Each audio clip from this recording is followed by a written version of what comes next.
bagaimana kehidupan kita didikte oleh kedunguan itu. Kita tidak berbicara kedunguan di sini, konteksnya pupu papa. Jangan Anda berkaur filosofis. Ya, tadi saya bilang,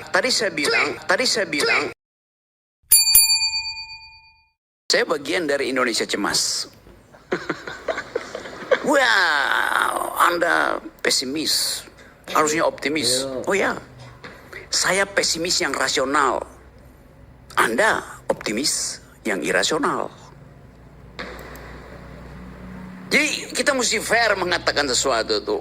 Ya boleh apanya punya semacam harapan segala macam. Tapi faktanya ada di situ sekarang. Dan kelihatannya bukan rakyat yang harus terima keputusan Presiden Prabowo. Prabowo membaca bahwa keputusan itulah yang diinginkan rakyat. Itu namanya Vox Populi, Vox Dei. Tidak mungkin Prabowo membatalkan keputusannya kalau setiap hari WA mak-mak itu dia tahu tuh. Piring mak-mak bunyi. Bukan karena ada kerupuk ada di situ. Tapi karena kena sendok piringnya udah kosong sebelum diisi tuh. Bunyi. Tadi pagi saya masih ngobrol dengan teman-teman di Hong Kong. TKI yang masih dikunci rekeningnya. Semua kita peduli dengan soal itu. Tetapi isu ijazah, isu fufafa itu jauh lebih, nilainya itu jauh lebih berbahaya ketimbang cuma soal amnesti segala macam. Karena itu ada setiap hari di percakapan mak-mak.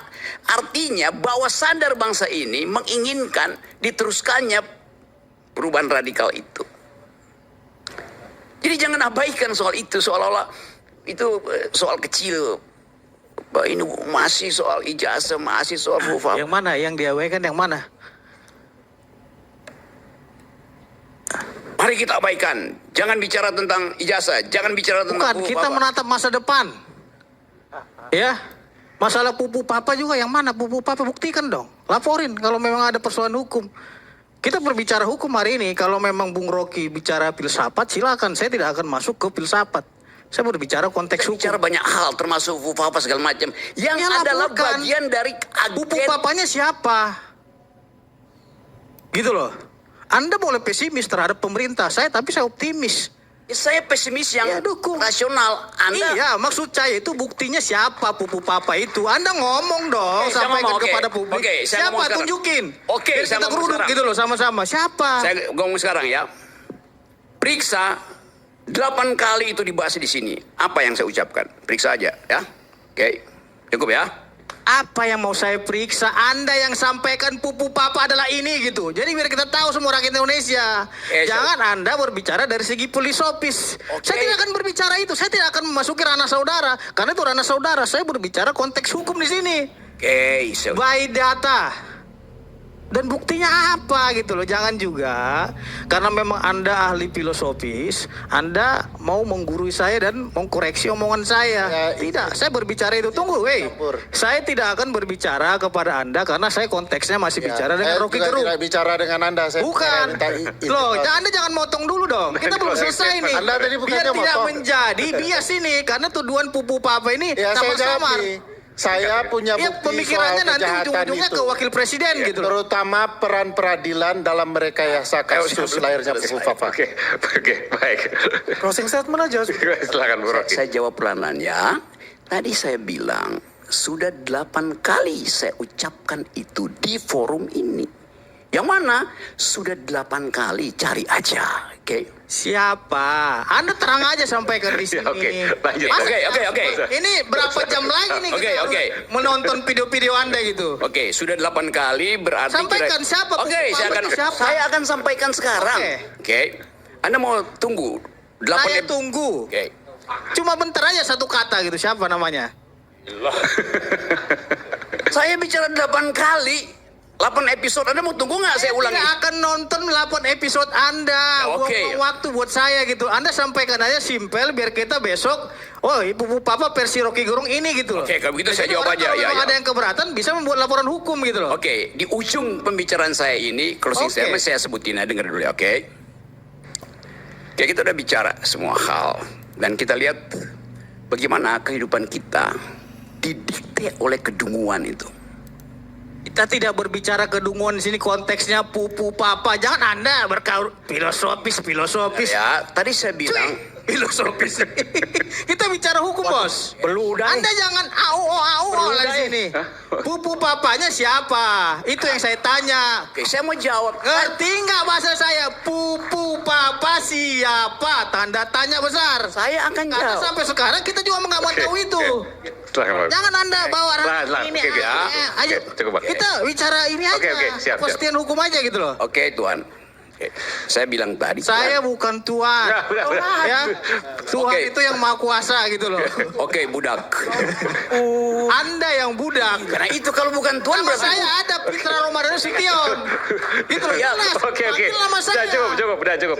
Oke, baik. Kalau nggak, saya mau tutup Pitra ini. Gitu. Nama Oke, saya ada, terakhir. bukan namanya nama. Oke. Dari segi hukum gitu loh. saya pelan-pelan sekali.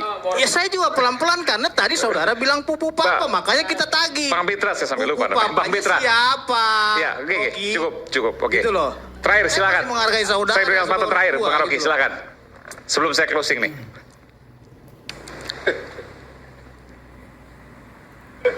Di dalam teori hukum pertama, teori hukum ya, diterangkan oleh Hegel.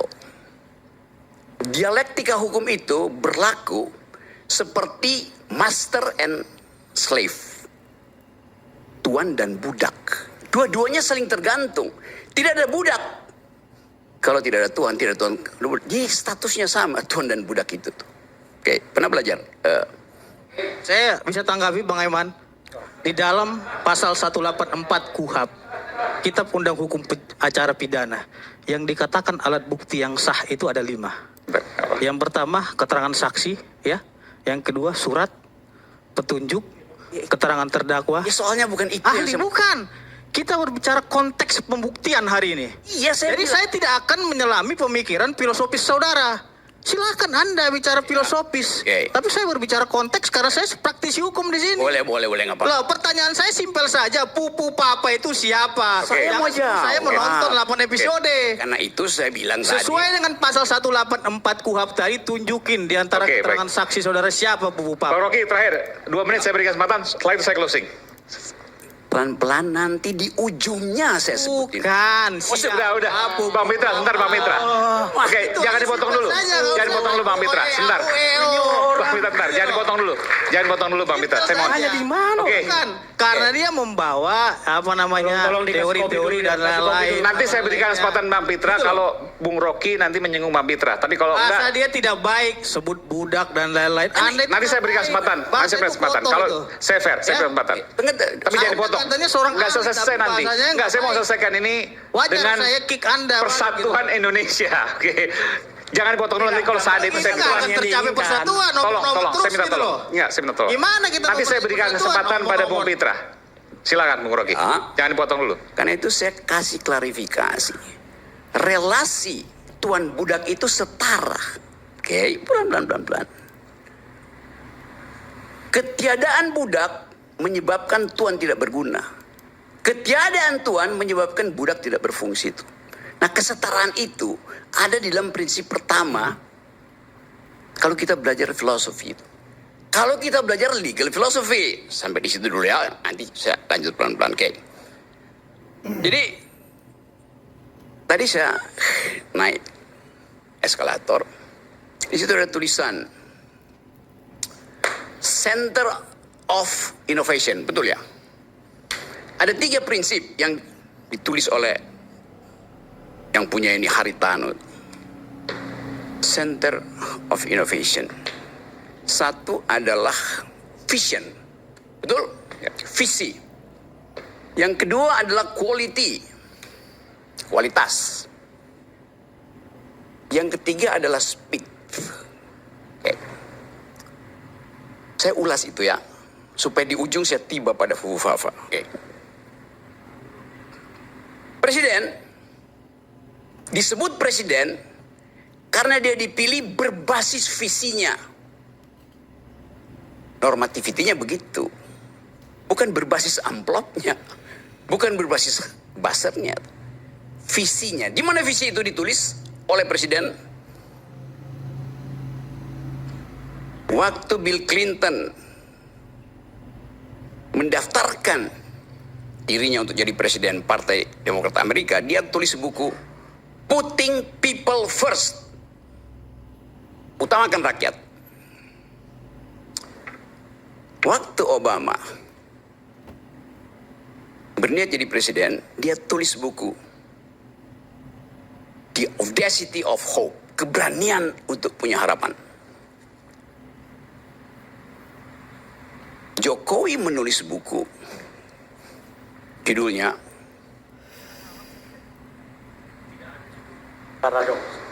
Jokowi menulis buku, judulnya siapa yang ingat? Revolusi mental. Ingat. Padahal ada bukunya, Revolusi Mental. Apalagi itu? Yang itu pidato Bung Karno. Bahkan kita nggak tahu apa yang ada di kepala Jokowi. Visinya di mana? Kalau pakai dalilnya Haritanu tadi. Prabowo menulis buku Paradoks Indonesia. Prabowo kirimin saya 10 apa 20 itu saya bagi-bagi. Kita baca itu. Jadi pemimpin pertama kali pertanggungjawabkan visinya. Oke. Visi itu diucapkan Prabowo berkali-kali. Kita semua ngerti itu.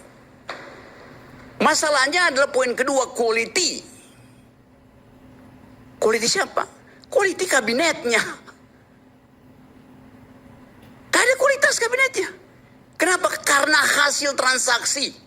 Bukan karena kabinet itu paham tentang paradoks Indonesia. Satu kabinet Clinton itu mengerti putting people first.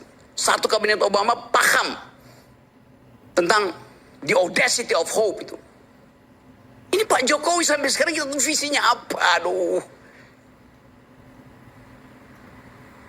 Jadi sebetulnya dari awal sudah gagal Presiden Jokowi tanpa visi memimpin Indonesia.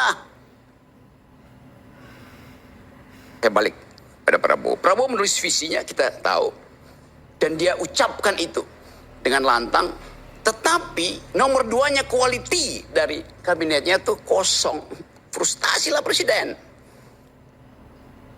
Deal dengan Bill Clinton nggak mampu.